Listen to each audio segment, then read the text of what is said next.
Good morning and welcome to the Orchard. If you are here in the house, we have our first Colorado cold morning. I saw snow on some of the cars from Up Valley. If you're listening or watching in Vanuatu or Pakistan or one of the other places, we have some weather here.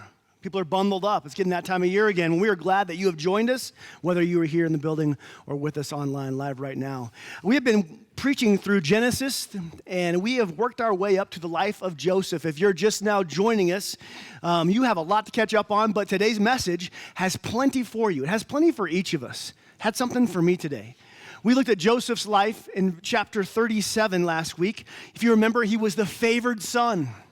He was so favored, he had a special robe from his daddy, and his 10 older brothers were jealous, couldn't stand it, couldn't stand him. And so what did they do? They stripped Joseph of his robe, and to kill him, they throw him down in an empty cistern for holding water where he would die. They then sit down to eat a meal. And while they're sitting there, they're listening to the pleads of Joseph, their little brother. Please don't do this, please. It's at this moment, the Bible tells us, they look up and they see a caravan of traveling traders in the distance, and they come up with this plan. Let's not kill him. Let's save his life and make some money. That's a good deal. That's a win-win for everybody, right? And so Joseph's brothers, it says in this verse, Joseph's brothers pulled him out of the cistern and sold him to them for 20 pieces of silver, and the traders took him to Egypt. Now, I often tell you, if you've joined us for any amount of time, to put yourself in the story. You can read you can read those two sentences and go, oh, I see what happened. But do you know what happened in those two sentences? Imagine you're Joseph, and you've shown up, and you have had your brothers grabbing you, and they throw you down there, and then you hear them up there as they're eating, and you're pleading, but then they throw a rope down, and your hope rises as you rise out of the pit. But you soon realize, as you see what's happening, that they're not releasing you, they're still holding you, and that they're going to sell you. And you stand there by your brothers, and you watch and listen in horror as they barter for how much your life is now worth. Please don't do this, brothers. Please don't do this. Please, I'll do anything. Don't do this. But the deal is soon done, and you are passed from your brothers' hands to the hands of these traders. This is human trafficking. And Joseph watches, terrified, likely with bitter tears, as the caravan leaves with him in it, now a slave, and he sees his brothers disappearing in the distance, and with them the entire life that he had just a day ago, just hours before. Now, the journey that he would have been in this caravan from Dothan to Egypt would have been maybe 20 days, depending on how fast they went. And during that time, he would have begun to have adjusted to whatever this new normal was. But still, there's the fear. Where am I going? What's going to happen? What does a slave's life look like? Verse 36. Meanwhile, the Midianites, these traders, they arrive in Egypt, where they sold Joseph to Potiphar. Potiphar is an official of Pharaoh, who was the king of Egypt. Potiphar was captain of the palace guard. Now, Potiphar is a powerful man. He's trusted by the king, trusted by Pharaoh. He's captain of the Pharaoh's palace guard, the people who guarded Pharaoh. This is a very trusted, very powerful individual. And this is Joseph's new life. He has now been sold. He will now be a slave in whatever capacity Potiphar chooses for him to work in. And likelihood, Joseph's life is now planned out for him. He will do what he's told. He will sleep where he's told. He will do everything. He will have no autonomy, and he will do this until the day that he dies. Now, Joseph had dreams earlier, remember. He had dreams of a life where he would become something, and here he finds himself working in a place far away from the dreams. Have you ever been there? You had dreams when you were younger?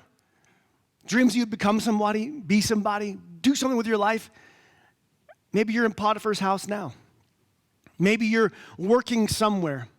You're doing something. You have a job or life is taking you somewhere that you did not plan it to. You never thought you'd be here. If you've been with us the last 2 weeks, you've heard as I've opened up to my personal story in Georgia and all that happened to me there and the circumstances surrounding me leaving the ministry. If you want to hear all that stuff, you can go to the previous 2 weeks. But I left my dream job. I was burned out. I was miserable. I was crushed. I didn't know what to do. I didn't know where to go work. Where does a burned out pastor go to work? Well, I had a hobby of doing Brazilian jiu-jitsu. And through a friend, I interviewed for a job at a martial arts gym. And I remember during the interview, I sat there with this gentleman, and he goes, what makes you think you can sell jiu-jitsu? I said, well, I've been selling an invisible man for 15 years. I can sell jiu-jitsu. That shows you where my heart was at the time. That shows you where I was. So I got a job working at a place, and a job I didn't really know if I wanted, managing these combat gyms. And honestly, like Joseph, all I wanted was my old life back. I wanted to go back in time where I had the success and I had all that I wanted, and I wore that robe of favor. But I didn't wear a robe anymore. What I wore was called a gi. It's a Japanese combat kimono. I wore pajamas to work every day. I was barefoot, and I wore pajamas. I remember one day there at this gym, I was there before all the classes, and I was mopping the mats. I mean, this is high-profile stuff, you know.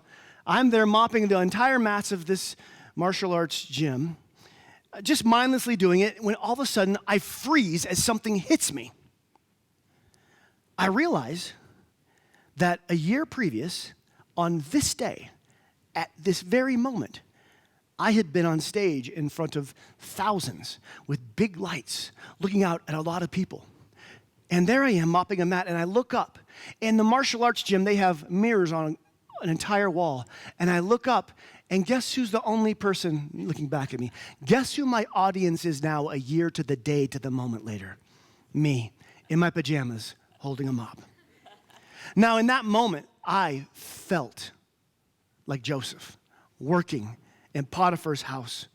I felt deeply in that moment, working a job that was so far from the dreams I had. I never dreamed in my life that someday I will grow up and mop the mats and wear pajamas. But here I was. I was far from my dreams. How often must Joseph had the same thing happen to him as he was doing some menial task? And he would remember his father's favor, his mother's love, his special robe as he wore slave's garments now. He would remember his bed, his home. He'd remember those dreams he had that were far from him as he was now in this new place. And in the midst of all this, we see one sentence that continually crops up in Joseph's life. I talked about it last week as well. It's right here in verse 2. The Lord was with Joseph, and he succeeded in everything he did as he served in the home of his Egyptian master. God was with Joseph. Joseph may have felt like he was way off of God's plan, but God was right there with him. And today you may feel a bit like Joseph. I am so far off the plan that God had for my life. But you need to know, no matter where you are, God is with you. Just as with Joseph, God is with you wherever you find yourself hearing this today. God was with Joseph. We learn that Joseph can read and write, obviously, because he was chosen to serve in the house instead of the field. And it says God was with him, and everything he did was a success. Now, when you're a slave, a servant, an employee, and everything you do is successful, guess who takes notice? The boss, the master. Verse 3. Potiphar noticed this and realized that the Lord was with Joseph, giving him success in everything he did. Potiphar recognized that Joseph wasn't just being a hard worker. As he discerned the situation, he saw that this new slave he had, this foreigner, it wasn't just his hard work, there was more to it. And the word here for God is God's covenant name, Yahweh, who's blessing Joseph. Potiphar somehow knows that it's God behind Joseph that's giving him success. Now, how do you think it is that Potiphar would know why Joseph is so successful? He's an Egyptian official, powerful. But it says he recognizes that Yahweh was with Joseph, giving him success. How would he recognize that? Now, there's much discussion in this. But the overall thought is that Potiphar knew that God was with Joseph and making him successful was because Joseph told him. Potiphar could say, Joseph, how is it you? How is it? You, this foreign slave, you come to my house and everything you do, all the issues we had earlier before you got here have been smoothed out and everything you do is successful. How is it? Master, it's because my God, he is with me and he blesses me.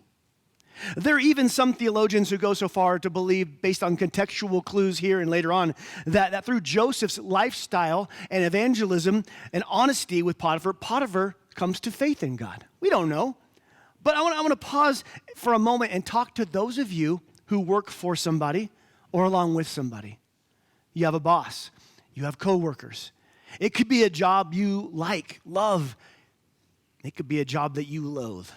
A job that you don't know why you're in it and you have plans to get out of it as soon as possible. I want to elevate Joseph here because I believe he can be an example to all of us in how we operate in our place of employment. You see, Joseph didn't choose his job. He was forced into labor. And what did he do with the place that he was to work? He worked hard. He worked with character. And when asked, he talked about his faith. Colossians 3:23 says, work willingly at whatever you do. Whatever you do, wherever you're working, work willingly whatever you do, as though you were working for the Lord rather than for people. What if you worked for God instead of your boss? How would that change your attitude? How would that change your excellence? Joseph embodies this New Testament verse, and when asked about his success and his attitude, he talks about his faith. He talks about it to such an extent that this Egyptian master knows this Hebrew God. Joseph, through his character and faith, you know what he's doing? He's discipling Potiphar. We are reminded, and this reminds me, that our divine purpose here on earth is not to produce money. Our divine purpose here on earth is to produce disciples. That we would live in such a way for Jesus, loving God and loving people and illuminating him that other people choose to follow him. That's what we're to do. And that's what Joseph is doing here with his master. Your purpose on this planet is to be an agent of redemption and love for God.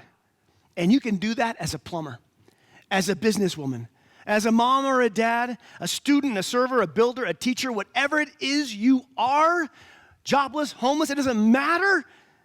You can fall into line with your divine purpose no matter what you do for a job.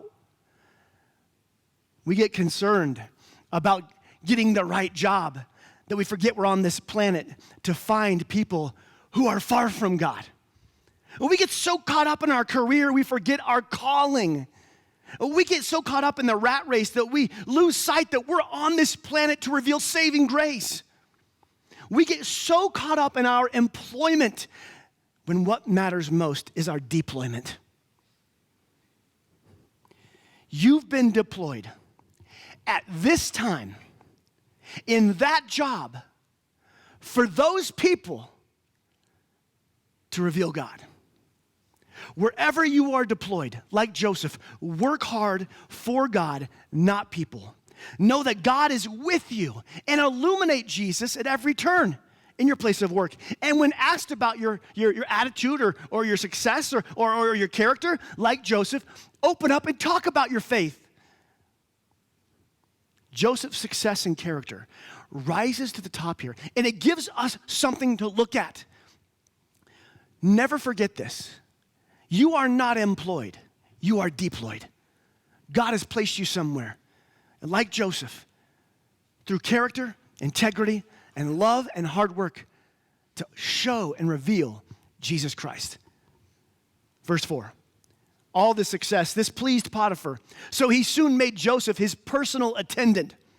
He put him in charge of his entire household and everything he owned. From the day Joseph was put in charge of his master's household and property, the Lord began to bless Potiphar's household for Joseph's sake. All his household affairs ran smoothly. Also, the crops of the field and the livestock flourished. Every venture this man had flourished and blessed because of Joseph. Can you imagine? You go in your place of work and you know that you have the mindset that God is with me and I'm going to work hard and I'm going to have a character and I'm going to illuminate God. And in that, your employer is blessed and successful. Can you imagine that?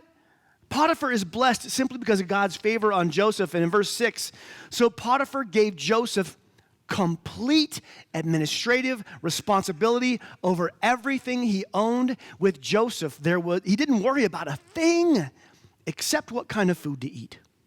I mean, Potiphar has hit the jackpot. He went and bought this slave, not knowing much about him. He used to live like a prince in Egypt, but now because of Joseph, he's living like a king. The household is running so smoothly. Places like this field and this crop and these livestock and these issues, those things, because of Joseph's competency and his character and God's blessing upon him, there's success. And the only decision that Potiphar makes every night is, do I want the salmon or the steak? Life is good for Potiphar because of the character and the competency and the faith of Joseph and God blessing him. Back to verse 6. This kind of seems like a curveball. Joseph was very handsome and well-built young man. I just associate so much with Joseph at every turn in this story. It's just Now, this might seem out of place, but this little tidbit is the setup. It's the pitch for what we're going to see next, for the next drama, because it says this. Potiphar's wife soon began to look at him lustfully. Come sleep with me, she demanded. So, she's a woman of finesse, obviously, you know. Up until this moment, Joseph was making the best of a terrible situation. I mean, he's been sold as a slave. He's raised to the highest status in the household, other than the master. The master's put everything under his care. Everything he does succeeds. And Joseph has resisted temptation after temptation after temptation. Let's look at these temptations. The first one, Joseph, I assume would have had is one that we have, to give up his faith in a God who let him go to the pit and a God who let him be sold into slavery. He would have been tempted to give up on his faith. And you might be on the edge of this decision as well. Or you might be listening and you've already jumped off this cliff. The life is gone too bad for you to believe in that God. How can a good God let bad things happen? Joseph dealt with this, I'm sure.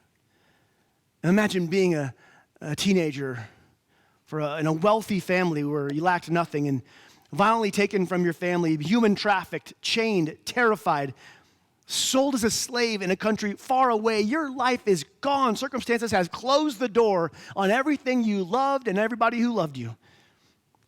Joseph could have pushed the ejection button at any moment on his faith. At any of those turns, he could have left the faith and simply done what is most easy. And that is just start worshiping the gods of the culture around him. I mean, the Egyptians had gods. Let's go with them. Or you know what else is so easy? When you feel like God's let me down, is to get your cafeteria bowl and go down the line and just start mixing up what you like. You know what? This faith in God thing didn't work out, so I'm going to mix up a little spirituality that makes me feel good in my bad circumstances. But Joseph didn't do that. Even in his despair, his faith held. He did not give in to the temptation to lose faith. Joseph also resisted the temptation to cut corners in business with Potiphar. I mean, we got to be honest. He could have taken Potiphar to the cleaners. Potiphar didn't know anything about anything other than what he was eating at the moment. He could have cut corners. He could have fudged the books and numbers and squirreled away money. He could have put enough money away for himself and someday bought his freedom. Leave the country. But Joseph didn't. Even when life gave him chaos, his character held. He did not give in to the temptation to cut corners in business. And now he's faced with another temptation. A woman comes to him and demands that he lie with her. This is Potiphar's wife, and she has power and influence, the master's wife. Joseph is facing a temptation that is common to all humanity, sexual temptation. Now, let's be honest. He's a teenager far from home. You take somebody and you take them far from home and far from accountability and watch what happens. This is just some teenage kid. I mean, why not find some fun now that life has gone so sideways? I haven't gotten my way in a long time. I kind of deserve this. He could very easily have indulged his flesh here, and who would blame him? Next verse says, but Joseph refused. Facing this new temptation, which would have been easy to give in to, he refuses. And he begins to tell her why. He says, look, my master trusts me with everything in the household. And who else is in the household? The wife. My master trusts me with you. No one here has more authority than I do. He has held back nothing from me except for you, because you're his wife. I can do all things, he's saying. I can do anything. He's held back nothing except one thing. Now, this is a repeated pattern for Genesis, if you have eyes to see. When else in Genesis did we see people given authority by a master over everything except for one thing? It's the same test that they had in the Garden of Eden. Given dominion over the garden, but do not partake of the tree. Joseph is facing the test that Adam and Eve faced. And Adam and Eve should have said what Joseph said. They should have said, my Lord has trusted us with everything in the garden. No one has more authority here than we do. He's held nothing back from us except for the tree. In the worst of conditions, Joseph is passing the test that Adam and Eve failed in the greatest of conditions. And Joseph continues to tell her, he goes, he's held back nothing from me except you because you're his wife. How could I do such a wicked thing? It would be a great sin against Potiphar. Notice he didn't say Potiphar, did he? He said it'd be a great sin against God. And this language here matters. It reveals his allegiance. It reveals his character. It reveals his faith. He doesn't say, I couldn't do that to good old Potiphar. I couldn't do that to my boss. He's been so good to me. He didn't do the right thing because it's the right thing for Potiphar. Joseph reveals that his truest strength, his roots are deeply down in. His truest character strength is not just in doing the right thing for people, but it's because his love of God. How could I sin against my God? Think of it. The God who allowed him to go to the pit. The God who allowed him to be trafficked. The God who allowed him to be brought and bought to Potiphar. It's the God who Joseph refuses to lose faith in, no matter what life throws at him. How could I sin against my God? Giving in to this temptation when everything had gone wrong would have been so easy. It's true, we are often weakest to temptation when life isn't going our way. Have you noticed that? I'm not getting my way right now, so I am very vulnerable to temptation. When you are low, your resolve is low. When I'm the most down, that's when I'm looking for the easiest escape. When life is hard and painful, that's when we begin to look for little fixes of pleasure. You see, we do things in the dark nights of the soul that we don't do in the light of peace. But Joseph shows us something very true in life right here. Joseph's faith and character remain intact, even though everyone and everything around him has crumbled. And it's important because just because things around you may have crumbled, it doesn't mean your character has to. During Joseph's time in Potiphar's house, he quickly was finding that the rules of this house are much different than the rules of his old house. And when I was working in this martial arts industry, I quickly learned that the culture and behavior of this martial arts world was far different than the culture and behavior of the church staff world that I had been in for 15 years. And I began to see that there was really no accountability for my character in this job as long as I performed the way I needed to. This led to an entirely new set of opportunities and temptations. My coworkers at the time were black belts and cage fighters. I made some lifelong friends, and I can't wait. There's some you're going to meet when they come out here.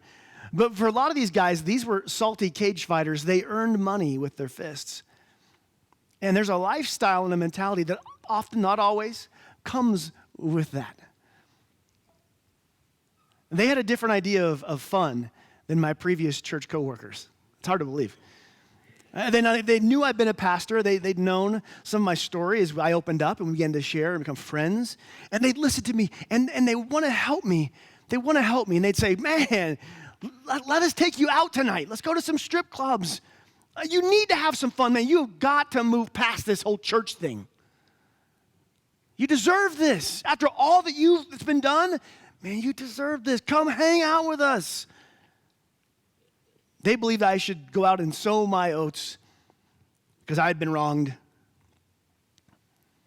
This was repeated often. The invitations were often given. I said no. I made excuses. And finally, in conversation with some of them, I remember saying this. I said, listen, guys, just because someone else's character in my life caved doesn't mean that mine has to. Just because somebody else in my life had given in temptation doesn't mean I need to. And in that moment, when I said that, I knew it was for me, not them. And it may be for you today. Your character doesn't have to cave because life is caved in around you. Your character doesn't have to cave because someone else's did and hurt you. Your faith doesn't have to crumble because life fell apart around you. When life goes wrong, when people hurt us, we can still choose. We still have a choice to choose what is right and virtuous and worthy and godly out of our love for Him. Like Joseph, you can live a life with faith and character in the face of circumstantial disaster and other people's character crumbling around you. Verse 10.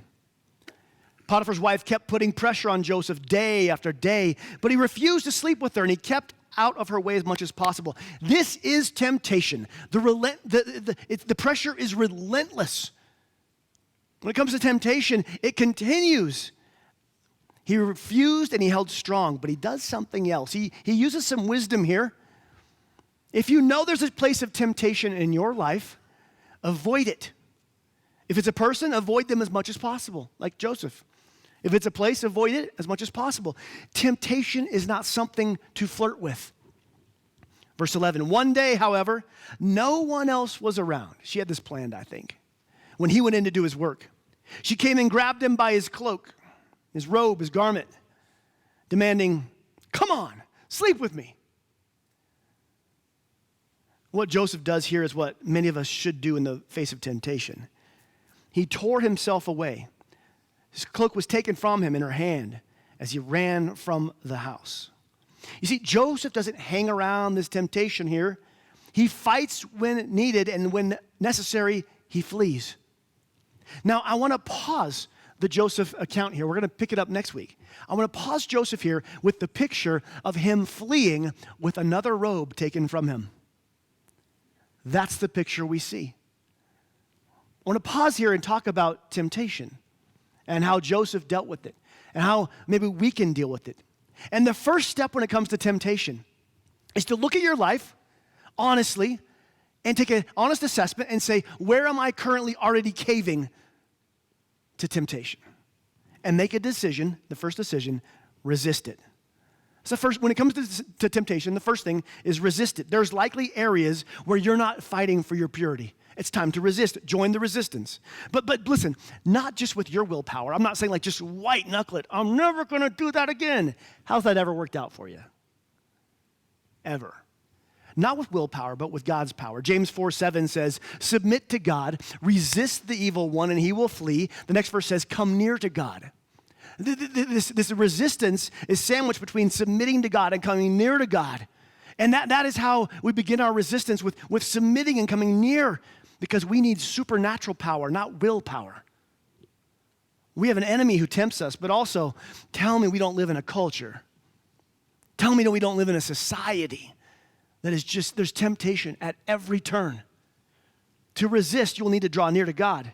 You see, what we need is a revival of resistance because, church people, character matters to God. Purity matters to God. And it's time to reclaim that and say, the first step is, I will resist. I will make a decision. My character matters to God. 2 Corinthians 10:5 says this, Take every thought captive and make it obedience to Christ. Because this is often right here where the temptation starts. Temptation, by the way, is not a sin. Jesus was tempted. Temptation is not a sin.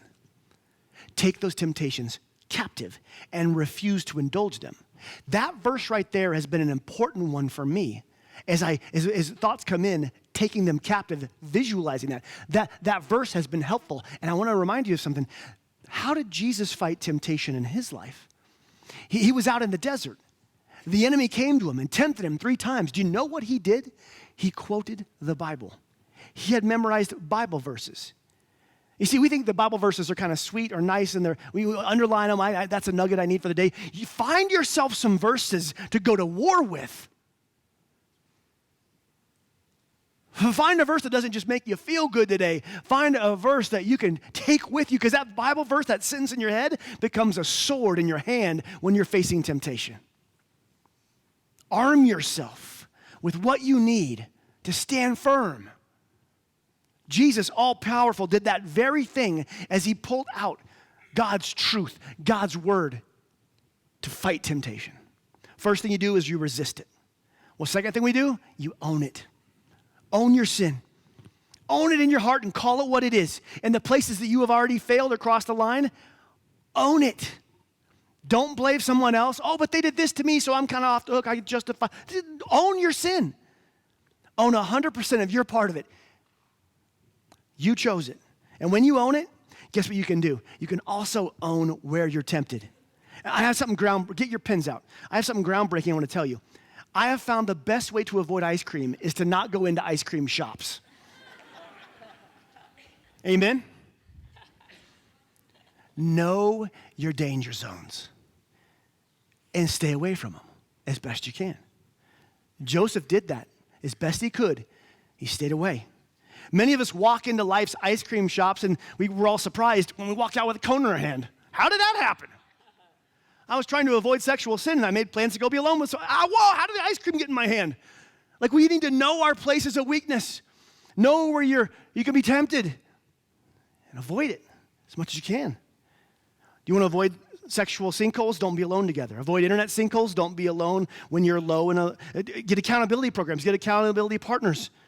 Want to avoid envy? Unfollow anybody who makes you envious. Like, just avoid it. You want to avoid the desire to murder somebody? Don't drive 82 during rush hour. I mean, we know these things. Know where you're weak. Know where you're vulnerable. Know when you're vulnerable. And own it. Resist it. Own it. Number 3, confess it. Where you've crossed, where you failed, confess it to the God who sent his son Jesus to give you grace to cover your guilt and your sin. And I would take it one step further if you're ready to get out of sin and temptation. Confess it to somebody else. James 5:16, Jesus' brother, so blunt, so he just says this: confess your sins to each other, pray for each other so you may be healed. And I believe we need some healing in our private lives.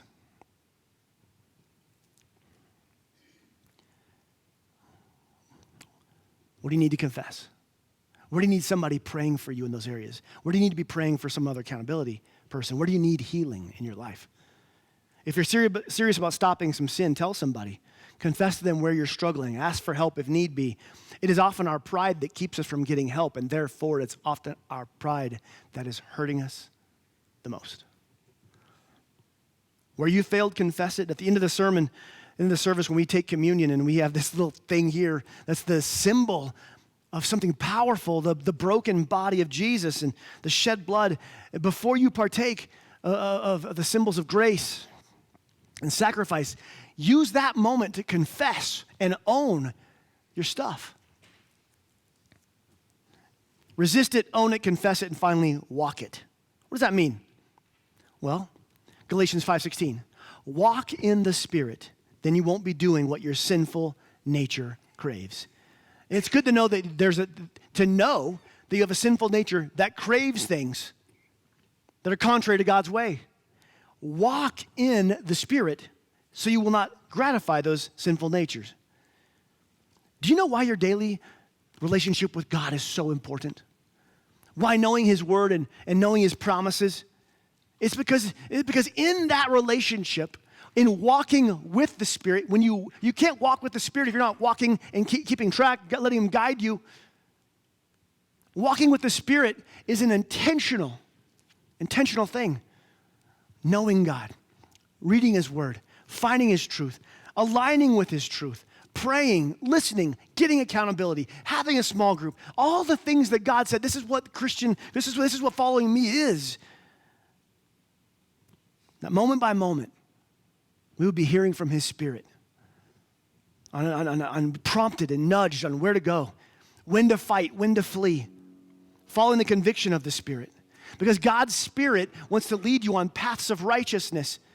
And as we keep in step with the Spirit and we walk in the Spirit, he guides us through temptation. So when it comes to temptation and sin, we resist it, knowing that our character matters to God. We own it. Where you sin, don't excuse it. Own it and know where you're weak. We confess it. Confess it to God and to somebody else if you can. And we walk it. We draw near to God and walk in step with his Spirit. In Joseph's story, you may find that you're in a season of working for Potiphar. I don't know how your story and Joseph's intersects, but you may say the pit week last week wasn't for me, but this week's mine. I'm working for Potiphar in my life. I'm working, and this is not what I planned. This is not what I dreamed. You have dreams behind you and doing something, just living the best you can to eke out some happiness where you are. Look to Joseph. He didn't work for his boss, he worked for God. He held on to his faith. He held on to his character, and he shared his faith with those around him. You are deployed where you are for a reason, for a season. And you might not ever be there again in the future, but for now, you're deployed so that you can work for God, have good character, hold on to your faith, and illuminate Jesus so others can know him. And like Joseph, you can resist the urge to cave your character in the face of temptation. Because here's what's true. What's true for Joseph is what's true for you. You won't be in Potiphar's house forever. But God's building something in you in Potiphar's house. He's building something in you. Man, you think this is breaking you? This is breaking things off of you. You think this is breaking you? This is building you for what is next in your life. You won't be in Potiphar's house forever, but you need this season for what's next. Man, we just want to get out of painful seasons so fast and so bad. But what God wants is to get something in us during these seasons for what's next. So if you're in a season of Potiphar's house, know that God is with me. I'm going to hang on to my faith. I'm not going to cave my character. And I'm going to illuminate Jesus in this season to these people where I am deployed. Let me pray for you. God, I thank you for Joseph and his life and his example. And I pray in the name of Jesus that as we go into communion, that your Spirit would be very clear and very tender. Because, Father, there are those in here today or listening who are defined by their sin and their shame and their guilt. And may your Spirit remind us that in Jesus, we are defined by his sacrifice, not our sin. And we are defined by his good work, not our bad work. I pray, Father, you give us the courage in this moment to own our sin and confess our sin and walk on with you. In Jesus' name.